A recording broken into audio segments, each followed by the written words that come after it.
நீங்கள் பார்த்து கொண்டிருப்பது நியூஸ் 21 செய்திகள். தமிழ்நாடு செய்திகளை உடனுக்குடன் தெரிந்து கொள்ள நியூஸ் 21 செய்திகளை பாருங்கள்.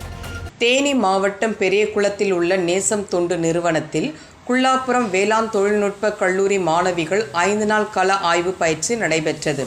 இந்த கள பயிற்சியில் நேசம் தொண்டு நிறுவனத்தின் செயல்பாடுகளான மகளிர் சுய உதவிக்குழு மற்றும் தலைமை பண்பு பயிற்சி, மகளிர் மேம்பாட்டிற்கான தொழில் முனைவோர் பயிற்சி, கணினி தையல் மற்றும் கைவினைப் பொருட்கள் தயாரித்தல் போன்ற பயிற்சிகள் குறித்தும் மற்றும் பதிவேடு கலைகளையும் ஆய்வு செய்தனர். நிகழ்ச்சியில் பெரியகுளம் அரசு தலைமை மருத்துவமனையில் மனநல காப்பகத்தில் உள்ள நோயாளிகளுக்கு கல்லூரி மாணவிகளின் சார்பில் பால், ரொட்டி, பழங்கள் கொடுத்தனர்.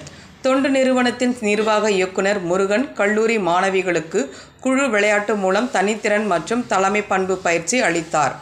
இந்த நிகழ்ச்சியில் கள ஆய்வு பயிற்சியில் குள்ளாபுரம் வேளாண் தொழில்நுட்ப கல்லூரி மாணவிகள் அபிநயா, அகிலா, தீபா, இலக்கியா, கலைவாணி, மோவிஷா, பூஜஸ்ரீ, சுபஸ்ரீ, சத்யா, திரண்யா மற்றும் விஜயலட்சுமி ஆகியோர் கலந்து கொண்டனர்.